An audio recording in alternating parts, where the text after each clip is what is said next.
Hello student, this is Sagar and welcome back to my YouTube channel SS study point. So student, आज से हम start करेंगे rapid revision of class 10th ICSE board physics. और सबसे पहले हम देखेंगे chapter number 1 that is force. Chapter number 1 that is force, और फोर्स का रैपिड रिवीजन करेंगे बहुत ही शानदार तरीके से, बहुत ही इंटरेस्टिंग होने वाला है। और जो भी टॉपिक यहां पे मैं कवर कराऊंगा 101% आपको एग्जाम में मिलेगा, उस टॉपिक से क्वेश्चन आपको मिलना ही मिलना है। तो लास्ट तक बने रहना वीडियो में, और वीडियो को ज्यादा से ज्यादा शेयर करो ताकि और बच्चे भी इस वीडियो का फायदा ले सके, राइट। तो बिना देर के हम स्टार्ट करते हैं। देखो, सबसे पहला टॉपिक हमारे पास क्या है? फोर्स। फोर्स क्या होता है? सिंपली वी कैन से कि फोर्स इज अ पुश और पुल। जैसे मान लो कि ये हमारे पास कोई बॉडी है, ये हमारे पास कोई बॉडी है, मैंने इस पे क्या किया? पुश किया इसको। मैंने इसको क्या किया? पुश किया। बॉडी अपने पोजीशन को चेंज कर रही है, या फिर मैंने इस बॉडी को क्या किया? पुल किया, राइट। तो पुश और pull is called force, is called force. अब देखो, फोर्स हमारे दो टाइप के हैं आईसीएसई क्लास 10th में। फोर्स हमारे दो टाइप के बेटा। एक तो हमारे पास क्या है? तो देखो, फोर्स हमारे पास ना दो टाइप के हैं। फोर्स, एक हमारे पास क्या है? Contact force. एक क्या है? Contact force. दूसरा क्या है? Non contact force. Non contact force. Contact force क्या होती है कि जब दो बॉडी फिजिकली एक्चुअली जब वो कांटेक्ट में हो और तब वहां पे फोर्स लग रहा हो, वो हमारा क्या होगा? Contact force. Non contact force क्या होता है कि दोनों बॉडी अलग अलग हैं, उनके बीच में कोई फिजिकल टच नहीं है, लेकिन उनके बीच में एक फोर्स ऑफ अट्रैक्शन है। उस फोर्स को क्या कहेंगे हम? Non contact force. अब देखो, कांटेक्ट फोर्स हमारे पास कुछ और कैटेगराइज किया गया। जैसे मान लो कि अगर मैं एग्जांपल की बात करूं तो frictional force. Frictional force is an example of contact force. इसके अलावा आप ले लो normal reaction force. Normal reaction force, normal reaction force, या फिर सिंपली रिएक्शन फोर्स के नाम से भी आ जाता है, राइट। नेक्स्ट अब देखो tension force. Tension force, right. इसके अलावा देखो आप force, force on stressed spring. यहां पे भी जो हमारा फोर्स होगा वो भी कौन सा फोर्स होगा? एक कांटेक्ट फोर्स होगा, राइट। अगर मैं नॉन कांटेक्ट फोर्स के एग्जांपल की अगर मैं बात करूं, नॉन कांटेक्ट अगर मैं फोर्स के एग्जांपल की बात करूं, तो पहला क्या हमारे पास है? Gravitational force. आप देख लो, gravitational force, gravitational force, right. दो बॉडी के बीच में कोई भी कांटेक्ट नहीं होता है, फिर भी अर्थ बॉडी को अपनी तरफ क्या करती है? अट्रैक्ट करती है। सेकेंड आप देखो इलेक्ट्रोस्टैटिक फोर्स। Electrostatic force. अब देखो, इलेक्ट्रोस्टैटिक फोर्स दो चार्ज के बीच में लगेगा। जैसे मान लो एक पॉजिटिव कोई बॉडी है, इस पे पॉजिटिव चार्ज है, ये कोई बॉडी इस पे नेगेटिव चार्ज है, तो ये दोनों बॉडी आपस में क्या करेंगी? एक दूसरे को अट्रैक्ट करेंगे with the same force, right. एक दूसरे को अट्रैक्ट करेंगी सेम फोर्स से। अब अगर दोनों ही बॉडी पे सेम चार्ज है, लाइक चार्ज है, तो रिपेल करेंगे, अनलाइक चार्ज है तो अट्रैक्ट करेंगे, राइट। चलो नेक्स्ट अगर मैं देखूं यहां पे एग्जांपल, तो एक और एग्जांपल है that is called magnetic force. Magnetic force, magnetic force, right. अब देखो, मैग्नेटिक फोर्स क्या है कि दो पोल्स के बीच में जो फोर्स लग रहा है, जैसे एक नॉर्थ पोल हो गया, साउथ पोल हो गया, तो इन दो पोल के बीच में जो हमारा फोर्स लग रहा है ना, उसको हम क्या बोलेंगे? मैग्नेटिक फोर्स बोलेंगे। दोनों में कंफ्यूजन मत रखना बच्चा। इलेक्ट्रोस्टैटिक में दो चार्ज के बीच में positive charge and negative charge. यहां पे हम बात करेंगे पोल की, south pole and north pole. तो दो पोल के बीच में जो हमारा फोर्स लग रहा है ना, उसको हम क्या बोलेंगे? मैग्नेटिक फोर्स बोलेंगे। अगर पोल दोनों सेम है, लाइक पोल है, तो रिपेल होंगे। अगर अनलाइक पोल है तो अट्रैक्ट करेंगे एक दूसरे को, राइट। चलो, आई होप कि आपको ये फोर्स का कॉन्सेप्ट आपको समझ में आ गया होगा। आई होप कि आपको फोर्स का कॉन्सेप्ट आपको समझ में आ गया होगा। चलो नेक्स्ट अगर मैं इसकी यूनिट की बात करूं, देखो सीरियस यूनिट क्या होता है? डाइन। SI यूनिट क्या होता है, न्यूटन, एंड ग्रेविटेशनल यूनिट क्या होता है, kgf। CGS यूनिट क्या होता है बच्चे, डाइन। SI यूनिट क्या होता है, न्यूटन, एंड ग्रेविटेशनल यूनिट क्या होता है, kgf। यहां पे देखो ये ग्रेविटेशनल यूनिट की जगह पे ना आपको MKS भी दे सकता है कि MKS यूनिट क्या होता है, तो क्या रहेगा बच्चा, kgf, राइट, क्या रहेगा, kgf। अब देखो ये कुछ हमारे पास रिलेशन दे रखा है जो कि इंपॉर्टेंट है और आपके एग्जाम में पूछ लेता है 1 मार्क्स एंड 2 मार्क्स। देखो पहला क्या रिलेशन है, relationship between newton and dyne. तो 1 न्यूटन इज इक्वल टू होता है 10 to the power 5 dyne. 1 newton is equal to कितना होता है, 10 to the power 5 dyne. Next हमारे पास क्या है, 1 kgf। 1 kgf और न्यूटन में रिलेशन, तो 1 kgf इज इक्वल टू होता है 9.8 newton. 1 kgf is equal to कितना होता है, 9.8 न्यूटन। और अगर मैं यहीं पे 1 gf की बात करूं तो कितना हो जाता है बच्चे, 980 डाइन। 980 dyne, right, 980 dyne. चलो नेक्स्ट देखो हमारे पास क्या है, moment of force. Next topic हमारे पास क्या बच्चे, मोमेंट ऑफ फोर्स। नेक्स्ट हमारे पास क्या है, मोमेंट ऑफ फोर्स। तो देखो मोमेंट ऑफ फोर्स क्या होता है ना कि this is a product of force and perpendicular distance from the axis of rotation. जैसे मान लो कि ये हमारे पास क्या है ना, एक बुक है, ये हमारे पास क्या है, एक बुक है। मैं यहां पे इस बुक को ओपन करने के लिए मैं यहां पे एक फोर्स लगा रहा हूं। मैं इस बुक को ओपन करने के लिए मैं यहां पे क्या, एक फोर्स लगा रहा हूं, राइट। तो आप देखो कि यहां पे ये फोर्स लग रहा है, फोर्स, और ये क्या है, परपेंडिकुलर डिस्टेंस, और ये क्या है, एक्सिस ऑफ रोटेशन, जहां से ये क्या कर रहा है, रोटेट कर रहा है, जहां से ये क्या कर रहा है, रोटेट कर रहा है, राइट। तो ये क्या हो गया, एक्सिस ऑफ रोटेशन। तो force into perpendicular distance from the axis of rotation is called moment of force। देखो यहां पे क्या लिखा हुआ है कि it is the product of magnitude of force and perpendicular distance from the axis of rotation, from the axis of rotation. और यहां पे फॉर्मूला लिखा हुआ है, देखो मोमेंट ऑफ फोर्स को बच्चे हम टाउ से इंडिकेट करते हैं। मोमेंट ऑफ फोर्स को हम टाउ से इंडिकेट करते हैं, जिसको हम टॉर्क भी बोलते हैं, राइट। और फॉर्मूला क्या हो जाता है, F into perpendicular distance. F into perpendicular distance, F magnitude of force, perpendicular distance कहां से, from the axis of rotation, from the axis of rotation, right. अच्छा, SI यूनिट क्या होता है, देखो फोर्स का SI यूनिट क्या होता है, न्यूटन। डिस्टेंस का SI यूनिट क्या होता है, मीटर। तो टॉर्क का SI यूनिट क्या हो जाएगा, न्यूटन मीटर। SI यूनिट क्या हो जाएगा बच्चे, न्यूटन मीटर हो जाएगा, राइट। SI यूनिट क्या हो जाएगा, न्यूटन मीटर हो जाएगा, राइट। अब देखो यहाँ पे ना आप दरवाजे का एग्जांपल आप ले लो कि दरवाजा जो होता है ना, दरवाजा का जो हिंज लगा होता है, यानी कि जहां से दरवाजा हमारा रोटेट कर रहा होता है, उससे दूरी पे क्यों हैंडल लगाया जाता है। अगर तो देखो जितना ज्यादा डिस्टेंस होगा उतना ज्यादा टॉर्क प्रोड्यूस होगा। देखो टॉर्क ना हमारा दो चीज पे डिपेंड कर रहा है, एक तो फोर्स पे, दूसरा परपेंडिकुलर डिस्टेंस पे। परपेंडिकुलर डिस्टेंस जितना ज्यादा होगा टॉर्क उतना ज्यादा प्रोड्यूस होगा, और हमें वहां पे कम फोर्स लगाना पड़ेगा दरवाजे को ओपन एंड क्लोज करने के लिए। इसीलिए एक्सिस ऑफ रोटेशन से दूरी पे हम उसका हैंडल लगाते हैं, राइट। इसके अलावा और एग्जांपल आप देख लो, जैसे मान लो कि ये हमारे पास क्या है, एक बड़ी स्टीयरिंग है और एक क्या है, एक छोटी स्टीयरिंग है, राइट। एक बड़ी स्टीयरिंग और एक छोटी स्टीयरिंग है। तो आप देखो ये हमारे पास क्या है, एक मान लो कार की स्टीयरिंग है और दूसरी किसकी स्टीयरिंग है, ट्रक की स्टीयरिंग है, राइट। तो ये बड़ी स्टीयरिंग है, इसका रेडियस क्या है, ज्यादा है, और इसका रेडियस क्या है, कम है।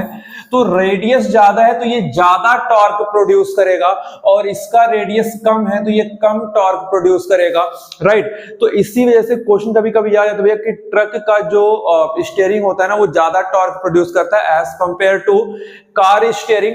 रीजन क्या है, क्योंकि इसका रेडियस, इसके स्टीयरिंग का रेडियस ज्यादा है, इसके स्टीयरिंग का रेडियस कम है। रेडियस ज्यादा टॉर्क ज्यादा, रेडियस कम टॉर्क कम, ध्यान रखना बच्चे, राइट। चलो अब देखो जो नेक्स्ट टॉपिक हमारे पास क्या है, factors affecting moment of force, यानी कि मोमेंट ऑफ फोर्स को कौन कौन सा फैक्टर अफेक्ट करेगा। देखो मोमेंट ऑफ फोर्स का फॉर्मूला क्या, tau is equal to F into perpendicular distance, ये चीज होता है। देखो पहला कौन सा फैक्टर अफेक्ट करेगा, फोर्स अफेक्ट करेगा, यानी कि पहला क्या हो गया, magnitude of force, magnitude of force. अब फोर्स किस तरीके से अफेक्ट करेगा कि अगर हम फोर्स बढ़ाएंगे तो टॉर्क हमारा बढ़ेगा, क्योंकि torque and force directly proportional है, राइट। दूसरा क्या है, distance of line from the axis of rotation, यानी कि परपेंडिकुलर डिस्टेंस, तो परपेंडिकुलर डिस्टेंस भी डायरेक्टली प्रोपोर्शनल है टॉर्क के, यानी कि अगर हम फोर्स एंड डिस्टेंस दोनों अगर इंक्रीज करेंगे, दोनों ही केस में टॉर्क हमारा इंक्रीज करेगा, और अगर हम डिक्रीज करते हैं दोनों ही केस में टॉर्क क्या होगा, डिक्रीज होगा। मतलब ऐसे आप समझ लो कि torque is directly proportional to force and torque is directly proportional to perpendicular distance. Force बढ़ाएंगे तो टॉर्क बढ़ेगा, यहां डिस्टेंस बढ़ाएंगे तब भी टॉर्क हमारा इंक्रीज होगा, एंड वाइस वर्सा, राइट।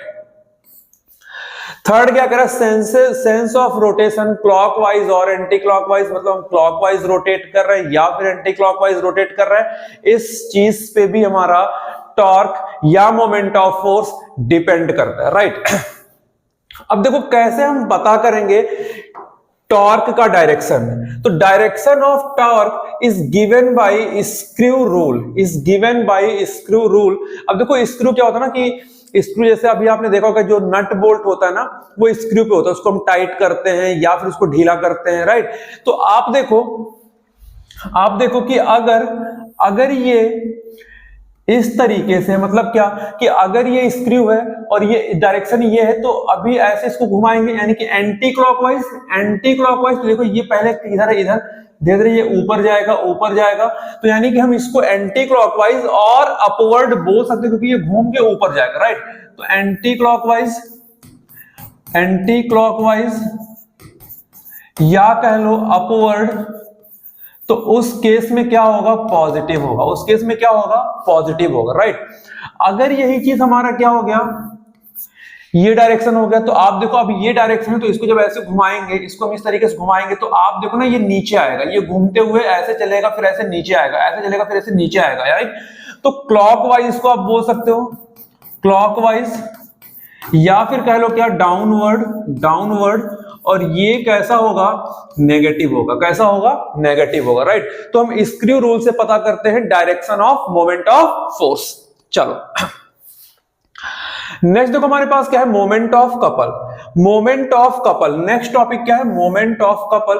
तो जब दो इक्वल एंड अपोजिट फोर्स लग रहे होते हैं ना, तो उसको कहते हैं क्या, मोमेंट ऑफ कपल। अब जैसे देख लो आप ना कोई बॉटल का ढक्कन आप ओपन कर रहे हो, तो लिड ओपन करो, जैसे मान लो ये हमारे पास एक छोटा सा बॉटल है, ये इसका कैप है, और इस कैप को हमें ओपन कर, देखो अब मैंने ये दो उंगली से मैंने इसको पकड़ा, अब इसको ऐसे में खोलूंगा, क्या इसको आप एक सिंगल फिंगर से खोल सकते हो, आप इसको सिंगल फिंगर से आप खोल सकते हो, नहीं खोल सकते, राइट। हमें इसको ओपन करने के लिए दो फिंगर लगाना पड़ेगा। अब देखो ये जो मेरा थंब है ना, वो इस डायरेक्शन में जाएगा, थंब हमारा इस डायरेक्शन में जाएगा, और ये जो इंडेक्स फिंगर है वो बैकवर्ड डायरेक्शन में आएगा। तो आप देखो मैंने इसको पकड़ा और इस तरीके से हमने क्या किया, रोटेट करा। अब आप देखो कि एक हमारा पीछे की तरफ जा रहा है फिंगर, दूसरा आगे की तरफ, यानी कि इक्वल एंड अपोजिट फोर्स लग रहा है, क्या, इक्वल एंड अपोजिट फोर्स लग रहा है, राइट।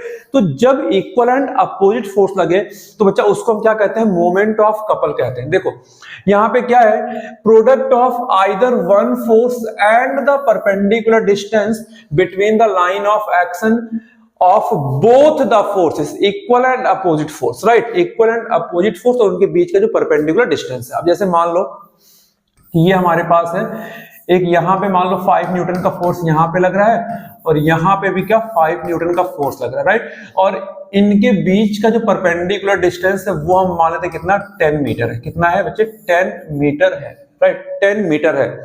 तो देखो यहां पे इक्वल एंड अपोजिट फोर्स लग रहा है, एक अपवर्ड जा रहा है, दूसरा डाउनवर्ड आ रहा है, राइट। तो इक्वल एंड अपोजिट फोर्स लग रहा है, तो इसको हम क्या बोल देंगे, मोमेंट ऑफ कपल बोल देंगे। साथ में क्या रहेगा, परपेंडिकुलर डिस्टेंस रहेगा। अब यहां पे अगर इस तरीके से न्यूमेरिकल अगर आ जाता है और पूछता है मोमेंट ऑफ कपल आप कैलकुलेट करो, तो मोमेंट ऑफ कपल देखो क्या कहता है, product of either one force और आइदर वन फोर्स, मतलब क्या, एक ही फोर्स लेना है, that is 5 newton and the perpendicular distance that is 10 metre. तो रिजल्ट कितना आ जाएगा, 50 न्यूटन मीटर। रिजल्ट कितना आ जाएगा, 50 न्यूटन मीटर, राइट। चलो अच्छा, अब जरा देखो कि ये किस प्रिंसिपल पे काम करता है। जो हमारा प्रिंसिपल ऑफ मोमेंट है वो क्या है कि sum of anti clockwise moment is equal to sum of clockwise moment. Sum of anti clockwise moment is equal to sum of clockwise moment. For example जैसे मान लो कि हमने यहां पे लिया, ये हमारे पास क्या है, ये हमारे पास क्या है, एक कोई फिक्स्ड पॉइंट है या पॉइंट ऑफ रोटेशन है या एक्सिस ऑफ रोटेशन है। यहां पे मान लो इसका वेट कितना है, W1, और यहां से यहां तक का जो लेंथ है वो कितना है, L1 है। यहां पे क्या है, W2, और यहां से जो लेंथ है वो कितना है, L2 है। लेंथ कितना है, L2 है, राइट। अब देखो ये अगर चलेगा तो ये ऐसे जाएगा, ये इस तरीके से चलेगा। ये अगर आएगा तो ये इस तरीके से चलेगा, ये इस तरीके से चलेगा, राइट। तो ये देखो, ये क्लॉकवाइज, ये एंटी क्लॉकवाइज। तो सम ऑफ क्लॉकवाइज मोमेंट मतलब क्या, W1 into L1 is equal to W2 into L2। तो किस प्रिंसिपल पे काम करता है, प्रिंसिपल ऑफ मोमेंट क्या होता है, प्रिंसिपल ऑफ मोमेंट क्या होता है, sum of clockwise moment is equal to sum of anti clockwise moment. Formula हमारे पास क्या आता है, W1 L1 is equal to W2 L2, right. चलो अच्छा, अब इसके बाद हम देखते हैं बच्चा क्या, इक्विलिब्रियम, जो टॉपिक इसमें मेंशन नहीं है, राइट। क्या है, इक्विलिब्रियम। अब देखो इक्विलिब्रियम ना,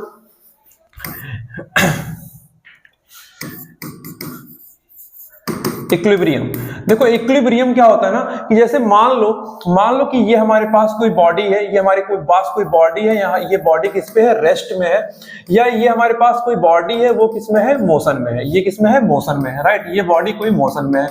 ये हम दो केस लेके चलते हैं। अब इस बॉडी पे ना मल्टीपल फोर्सेस लग रहे हैं, लेकिन इसके पोजीशन में कोई भी चेंजेस नहीं आ रहा है। ये रेस्ट में था, रेस्ट में ही है। यहां पे भी हम मल्टीपल फोर्सेस लगा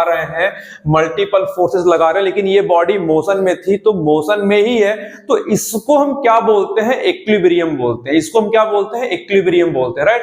कि अगर कोई बॉडी रेस्ट में है या कोई बॉडी मोशन में है और उस पे अगर हम मल्टीपल फोर्सेस लगा रहे हैं, मल्टीपल एक्सटर्नल फोर्सेस लगा रहे हैं, लेकिन बॉडी के जो उसका पोजीशन है उसमें कोई भी चेंजेस नहीं आ रहा है, राइट। तो वो क्या कहलाएगा, इक्विलिब्रियम कहलाएगा। वो क्या कहलाएगा, इक्विलिब्रियम कहलाएगा। अब इक्विलिब्रियम हमारे पास दो टाइप के होते हैं, एक तो होता है स्टैटिक, दूसरा क्या होता है, डायनेमिक।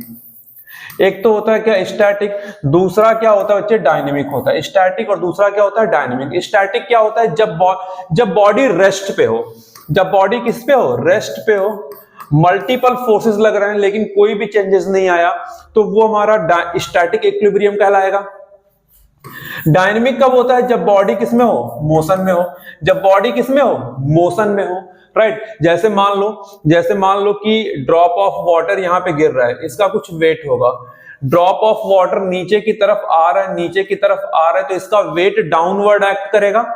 जो हमारा विस्कस फोर्स होगा या अपथ्रस्ट फोर्स होगा वो ऊपर की तरफ वेट एक्ट करेगा। तो यहाँ पे जो नेट फोर्स हो जाएगा वो कितना हो जाएगा, जीरो।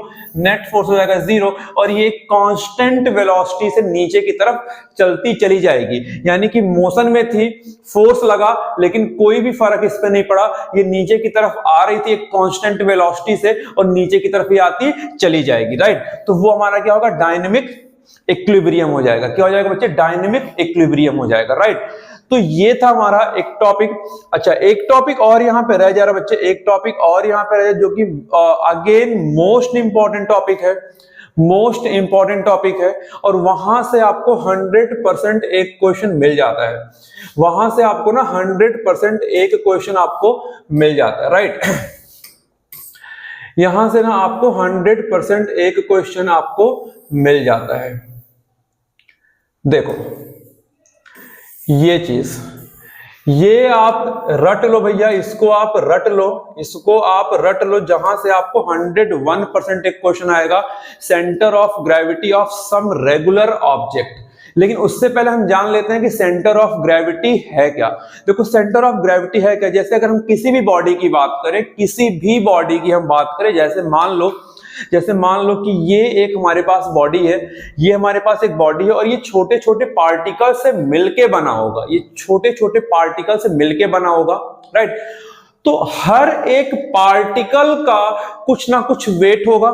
जैसे मान लो हम यहां पे, चलो मैं यहां पे समझा देता हूं, इसको थोड़ा सा पहले छोटा करता हूं। देखो जैसे मान लो कि ये हमारे पास क्या है, कोई बॉडी है, ये हमारे पास क्या है, कोई बॉडी है, ये छोटे छोटे पार्टिकल से मिलके बना होगा, छोटे छोटे पार्टिकल से मिलके बना होगा, राइट। ये छोटे छोटे पार्टिकल से मिलके बना होगा, यहाँ पे छोटे छोटे पार्टिकल से मिलके बने होंगे और इनका वेट किधर, नीचे की तरफ एक्ट कर रहा है। इसका वेट किधर एक्ट कर रहा है, नीचे की तरफ एक्ट कर रहा है, राइट। किधर एक्ट कर रहा है, नीचे की तरफ एक्ट कर रहा है। इन पार्टिकल का कुछ ना कुछ क्या होगा, वेट होगा, जो नीचे की तरफ क्या कर रहे हैं, एक्ट कर रहे हैं। तो इस बॉडी के अंदर इनवर्ड या आउटवर्ड कोई एक ऐसा पॉइंट होगा जहां पे पूरी बॉडी बैलेंस हो जाएगी, जहां पे पूरी बॉडी क्या हो जाएगी, बैलेंस हो जाएगी। और वही पॉइंट क्या होता है, सेंटर ऑफ ग्रेविटी होता है या फिर सेंटर ऑफ मास होता है। मैं फिर से रिपीट कर रहा हूं कि अगर कोई बॉडी है तो वो बॉडी छोटे छोटे पार्टिकल से मिलकर बनी होती है और हर पार्टिकल का कुछ ना कुछ वेट होगा जो डाउनवर्ड एक्ट करेगा, राइट। तो इस बॉडी के इनवर्ड या आउटवर्ड कोई एक ऐसा पॉइंट होगा जहां पे पूरी बॉडी बैलेंस हो जाएगी और उस पॉइंट को हम क्या कहते हैं, सेंटर ऑफ ग्रेविटी या सेंटर ऑफ मास। जैसे मान लो कि ये हमारे पास है, अब इसको दोनों को ऐसे आप रखो और दोनों फिंगर को ना आप ऐसे स्लाइड करते जाओ। देखो ये ऑटोमेटिक ये कहां, सेंटर पे आके ये रुक जाएंगे, यानी कि इस स्टिक का, इस डंडे का जो सेंटर ऑफ पॉइंट है वो कहां पे है, मिड में है। आप देखो कि इस मिड पॉइंट पे आके डंडा क्या हो गया, बैलेंस हो गया, राइट। तो इसका सेंटर ऑफ पॉइंट कहां पे है, मिड में है। तो ऐसे हमारे पास कुछ सेंटर ऑफ पॉइंट हमें दिए गए यहां पे, राइट। कुछ सेंटर ऑफ पॉइंट हमें यहां पे दिए गए हैं जिसको एक बार हम देख लेते हैं, जो कि इंपॉर्टेंट है। देखो अगर हम रॉड की बात करें तो मिड पॉइंट ऑफ रॉड का जो मिड पॉइंट होगा, जैसे मैंने ये दिखाया तो इसका मिड पॉइंट था, राइट, वो सेंटर ऑफ ग्रेविटी होगा। देन अगर हम यहां पे बात करें सर्कुलर डिस्क, अगर हमारे पास कोई सर्कुलर डिस्क जैसे ये, तो क्या होगा, ज्योमेट्रिक सेंटर पे उसका क्या होगा, सेंटर ऑफ ग्रेविटी होगा। ज्योमेट्रिक सेंटर पे सेंटर ऑफ ग्रेविटी होगा।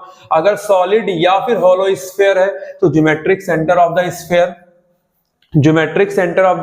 Sphere, right. सॉलिड और हॉलो सिलेंडर है तो क्या होगा, mid point on the axis of the cylinder. तो देखो ये हमारा क्या है, सिलेंडर है, इसका एक्सिस ये है, यहां पे मिड पॉइंट पे क्या है, इसका सेंटर ऑफ ग्रेविटी है। देन सॉलिड कोन की अगर हम बात करें, सॉलिड कोन अगर हमारे पास, जैसे यहां ये हमारे पास सॉलिड कोन है, देखो सॉलिड कोन कहां पे है, h/4 पे इसका सेंटर ऑफ ग्रेविटी है। क्या, h/4 पे सेंटर ऑफ ग्रेविटी है फ्रॉम द बेस। ध्यान रखना बच्चा, h/4 फ्रॉम द बेस, ये बेस है, बेस से h/4 हाइट पे सेंटर ऑफ ग्रेविटी होगा। अगर हमारे पास हॉलो कोन है तो बेस से h/3 हाइट पे इसकी सेंटर ऑफ ग्रेविटी होगी। तो ध्यान रखना, कंफ्यूजन नहीं, अगर सॉलिड है तो बेस से h/4 हाइट पे सेंटर ऑफ ग्रेविटी होगा। अगर हॉलो है तो बेस से h/3 हाइट पे सेंटर ऑफ ग्रेविटी होगा। अगर हमारे पास कोई सर्कुलर रिंग है जैसे ये है, तो इसका ज्योमेट्रिक सेंटर क्या हो जाएगा, सेंटर ऑफ ग्रेविटी हो जाएगा। अगर हमारे पास कोई ट्रायंगुलर लैमिना है तो intersection point of median, intersection point of median, देखो ये हमारा क्या है, मीडियन है, ये भी क्या है, मीडियन है, और ये भी क्या है, मीडियन। तो ये तीनों मीडियन जहां पे इंटरसेक्ट कर रहे हैं ना, उस पॉइंट पे सेंटर ऑफ ग्रेविटी होगा, किसमें, ट्रायंगुलर लैमिना में।